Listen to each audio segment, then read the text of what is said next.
Sukuna, the man with many names, king of curses, imaginary demon, discarded one, the strongest. Sukuna has always been a character that you can't overlook.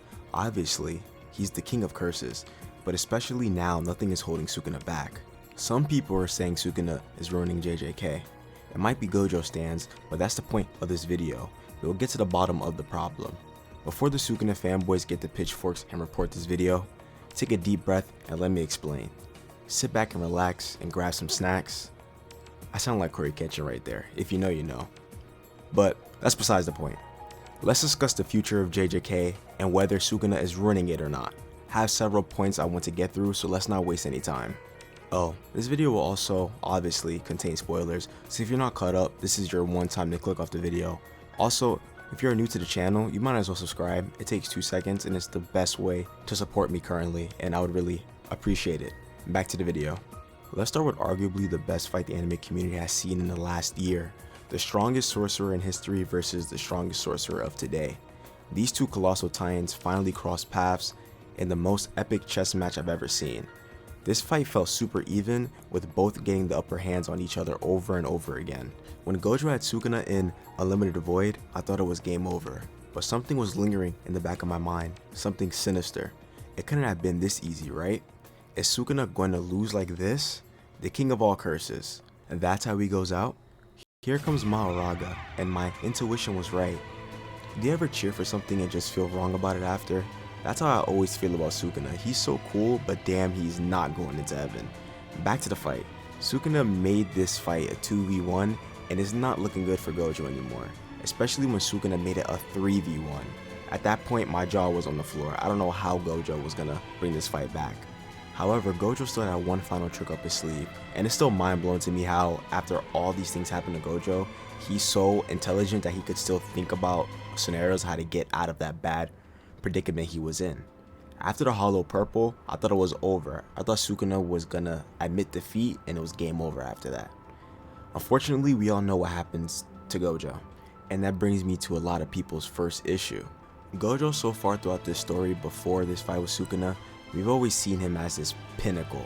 He's the peak of everything, and he acts like it because he knows he's the peak. Things that he done to Hanami, Jugo, to a lot of people. He's beaten people with literally no effort. His powers are so broken, there's multiple conversations of him fighting Goku.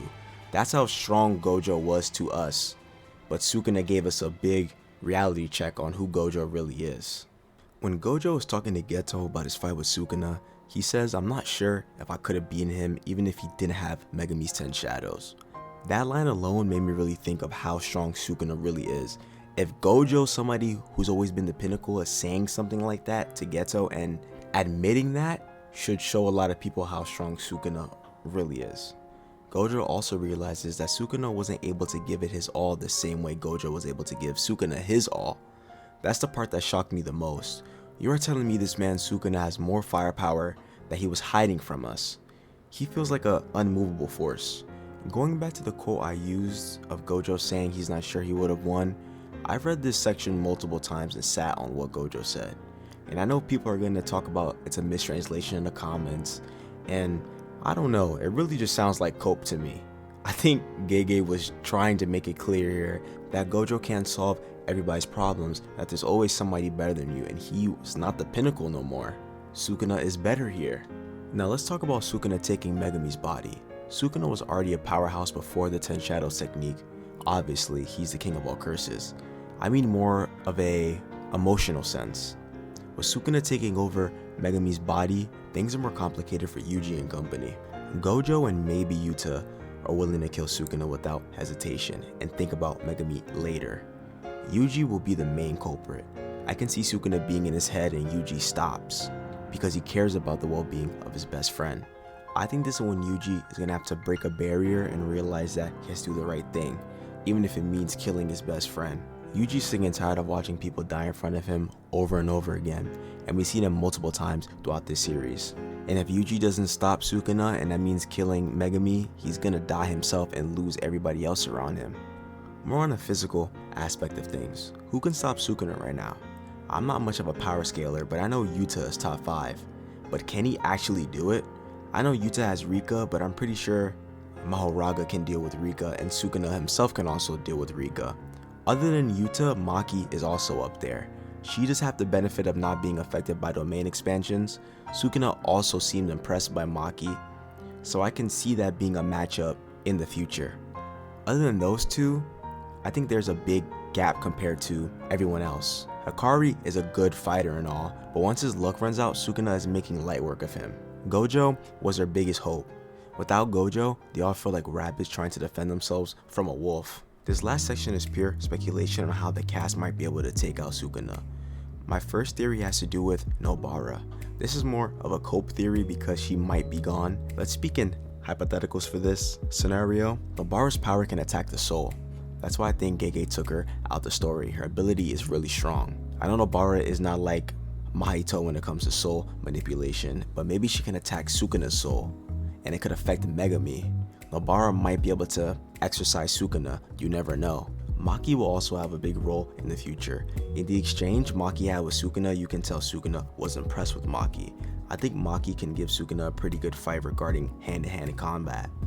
Also, she can't be affected by domain expansions. I don't know, I just have a good feeling about Maki, and I'm putting some stocks into her. I believe in her. Somebody clip this, because in the future, I'm gonna be right. Especially since Gege loves Toji, and Maki is Toji 2.0. Okay guys, this is Future Soul right here, and I'm recording this the night that the spoilers came out for JJK chapter 248, and I didn't have anything to say about Yuji, because I really don't know how he's gonna play a role in the future, but seeing him learn reverse curse technique in like a month is insane. I think Yuji definitely has some type of power with blood manipulation like his brothers, and he definitely is gonna have a domain expansion. I'm really excited to see what Yuji's gonna do because I don't like how people be disrespecting Yuji and act like he's not the main character. Yuji is going to put an end to Sukuna, and I can't wait to see what Gege does with the story and how Yuji will beat Sukuna. And this brings me to the final point. Is Sukuna too strong? And I say right now, yes he is, because I don't think anybody could stop him right now. But I don't think it's necessarily a bad thing. I think it's good that we have a villain this strong. Everybody's talking right now in the community and how he's gonna lose. I know some people are mad, but Gege is definitely gonna make the story make sense, and I think Sukuna's backstory is gonna play a big role into understanding why he's so strong. And who knows, what if Sukuna just wins and that's the end of the story? I know a lot of people might not like that, but it's a different change of pace. Maybe the villain wins the story, but that's all I really have to say. If you guys liked the video, leave a like, comment, subscribe, and I'll see you next time. Peace.